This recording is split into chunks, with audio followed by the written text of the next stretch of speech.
Tu cherches un repas réconfortant, gourmand et facile à faire, fais ce gratin de pâtes au chorizo, tu vas l'adorer. C'est parti! Pour commencer, dans une casserole, tu vas mettre un bouillon de volaille avec un peu d'huile d'olive, t'écrases légèrement tout ça et tu laisses ton eau porter à ébullition. Ensuite, t'ajoutes les pâtes de ton choix, d'ailleurs dis-moi c'est quoi tes pâtes préférées. Bref, tu vas les laisser cuire tranquillement et pendant ce temps-là, tu auras besoin de prendre un chorizo. Tu vas commencer par le couper en deux, puis en rondelles. Une fois que c'est fait, tu vas pouvoir recouper tout ça en petits morceaux comme moi dans la vidéo. Tous nos morceaux de chorizo, on va les faire revenir dans une poêle. Une fois que tout le gras est ressorti, on peut passer à la suite. Dedans, tu vas y mettre environ 20 centilitres de crème liquide avec de l'origan, une petite pincée de sel avec quelques coups de moulin à poivre. Tu mélanges bien le tout pour bien répartir toutes les épices dans la crème. Une fois que c'est fait, tu vas ajouter de la mozzarella râpée. Tu laisses fondre ça pendant quelques petites minutes tout en remuant. Une fois que tu as une crème bien onctueuse, ça veut dire que c'est prêt. Dedans, tu vas pouvoir mettre tes pâtes qui ont fini de cuire. Tu les mélanges bien comme il faut avec la sauce. Pour réaliser notre gratin, on va verser toute notre préparation dans un plat qui va au four. Tu répartis bien dans tout le plat et par-dessus, tu vas mettre une petite poignée de cheddar râpé avec une nouvelle fois de la mozzarella. Ça part en cuisson pendant quelques temps et une fois fini, il te reste plus qu'à déguster cette merveille.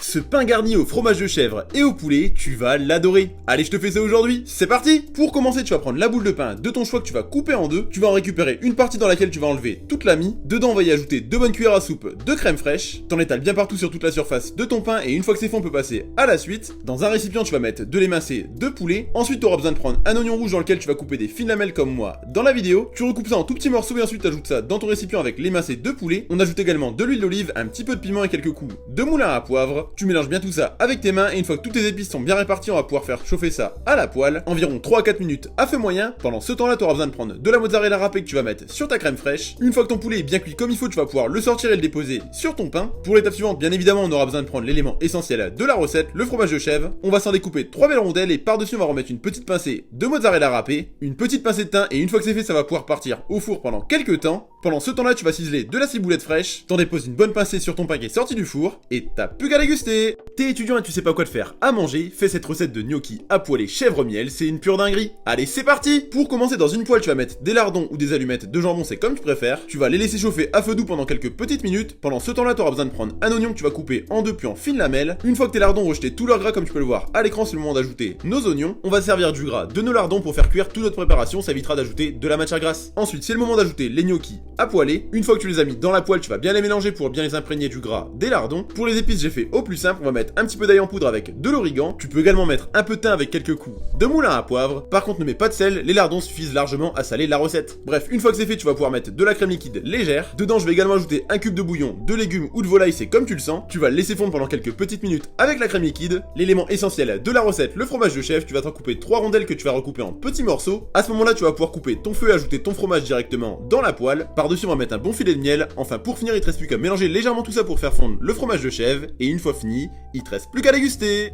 Comment passer de ce Big Tasty McDo à ce Big Tasty fait maison hyper gourmand et facile à faire? Allez, je te montre comment faire ça aujourd'hui, c'est parti! On va commencer par faire revenir nos 2 pains à burger dans une poêle avec un peu d'huile d'olive. Une fois qu'ils sont légèrement dorés, tu vas pouvoir les sortir et les mettre de côté. Sur le pain du bas, tu déposes une tranche d'emmental que tu vas laisser fondre tranquillement. Pour la suite, tu auras besoin de prendre une boule de viande hachée que tu vas bien saler et poivrer. Maintenant, on peut passer à la cuisson, tu vas la déposer dans une poêle et tu vas l'écraser avec ce que tu as sous la main pour former ton steak. Tu fais la cuisson que tu veux, c'est ça l'avantage quand on fait un burger à la maison. Par-dessus, tu redéposes une tranche d'emmental et tu vas pouvoir le déposer sur ton pain. Pour la suite de notre burger, on aura besoin de prendre une tomate qu'on va couper en rondelles, t'en déposes 2 tranches et ensuite on va se couper un petit peu de laitue, environ une poignée dans notre burger, ça sera largement suffisant. Une fois que c'est fait, on peut passer à la suite, tu auras besoin de prendre un oignon que tu vas couper en tout petits morceaux, tu vas pouvoir les mettre directement sur la salade. Pour la sauce, c'est pas compliqué, normalement t'as tout ce qu'il faut à la maison. Tu vas commencer par mettre de la mayo avec un petit peu de moutarde à l'ancienne, du paprika, du sel et du poivre. Une fois que c'est fait, tu vas pouvoir mélanger le tout à l'aide d'une cuillère pour obtenir une sauce bien homogène. Tu vas en déposer 2 bonnes cuillères sur le pain du dessus. Enfin, il te reste plus qu'à refermer ton burger et une fois fini, t'as plus qu'à déguster. Cette recette de gnocchi à la viande hachée, je suis certain que tu vas l'adorer. C'est parti! Pour commencer, dans une grande poêle, tu vas mettre de l'huile d'olive. Si t'en as pas, du beurre peut très bien faire l'affaire également. Bref, une fois que c'est fait, tu vas mettre des gnocchis à poêler, tu vas les faire revenir pendant quelques petites minutes. Pendant ce temps-là, tu auras besoin de prendre 3 poivrons que tu vas couper grossièrement puis en fines lamelles. Une fois que tu as fait toutes tes lamelles, tu vas pouvoir les couper en petits morceaux. Tu les ajoutes dans la poêle avec tous tes gnocchis. Tu mélanges bien tout ça à l'aide d'une spatule pour bien incorporer les gnocchis avec les poivrons. Pour la suite, bien évidemment, tu auras besoin de prendre un bloc de viande hachée ou directement de steak haché. Tu laisses cuire tout ça pendant quelques quelques petites minutes. Une fois que ta viande hachée est quasiment cuite, tu vas pouvoir ajouter 2 cuillères à soupe de concentré de tomates. Tu l'incorpores bien comme il faut et pour casser l'acidité, je te conseille de mettre une petite pincée de sucre. Ensuite, pour la diluer, on va prendre de la crème liquide légère. Pour les épices, rien de plus simple, tu vas ajouter une bonne dose de paprika. Super important, n'oublie pas la petite pincée de sel et quelques coups de moulin à poivre. Personnellement, pour relever légèrement la recette, j'aime bien ajouter un peu de piment concassé, mais si t'aimes pas ça, c'est pas forcément nécessaire. Une fois que tu as tout bien mélangé comme moi, dans la vidéo, tu vas pouvoir ajouter un petit peu de parmesan. Enfin, il te reste plus qu'à mélanger le tout pour bien faire fondre tout le fromage dans la préparation. Et une fois fini, regarde-moi un peu cette merveille.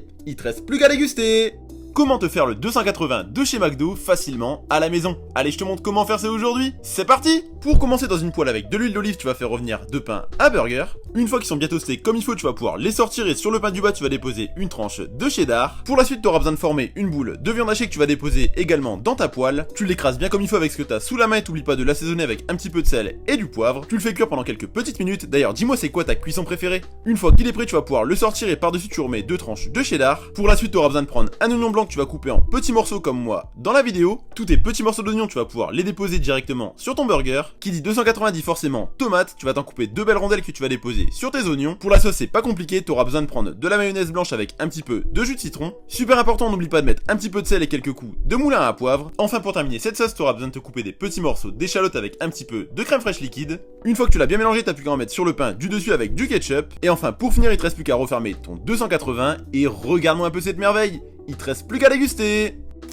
Ce pain pizza façon tartiflette, c'est une pure merveille. Allez, je te montre comment faire ça aujourd'hui. C'est parti! Pour commencer, dans une poêle, tu vas faire chauffer quelques lardons. Tu les laisses chauffer pendant quelques petites minutes à feu moyen. Pendant ce temps-là, tu auras besoin de prendre des pommes de terre pré-cuites. Tu les coupes en lamelles assez fines comme moi dans la vidéo. Et une fois que tu as fini de tous les couper, tu vas pouvoir les mettre dans ta poêle avec tes lardons. Tu remues légèrement le tout et ensuite tu vas ajouter un petit filet d'huile d'olive. On n'oublie pas d'ajouter quelques coups de moulin à poivre. On ajoute également de l'ail en poudre. Une fois que c'est fait, tu vas laisser cuire ça tranquillement. Pendant ce temps-là, tu auras besoin de prendre une pâte à pizza rectangulaire que tu vas diviser en 4 parties. Sur chacune des parties, tu vas mettre une cuillère à café de crème fraîche. Pour le fromage, c'est libre de prendre soit du fromage à tartiflette, soit du reblochon. Bon, le reblochon, c'est largement meilleur, on est d'accord. D'ailleurs, dis-moi si t'es plus team raclette ou team tartiflette. En vrai, c'est un choix extrêmement compliqué. Bref, revenons à la recette. Une fois que t'as rempli tout ton pain pizza, tu vas pouvoir le refermer comme moi à l'écran. Pour la cuisson, on va faire ça en 2 étapes. Une première étape dans la poêle pendant environ 2-3 minutes de chaque côté à feu moyen. Une fois que t'as une jolie coloration des deux côtés, tu vas pouvoir les sortir et les déposer dans un plat qui va au four. On les remet en cuisson pendant quelques petites minutes pour bien faire cuire l'intérieur. Et une fois fini, il te reste plus qu'à déguster.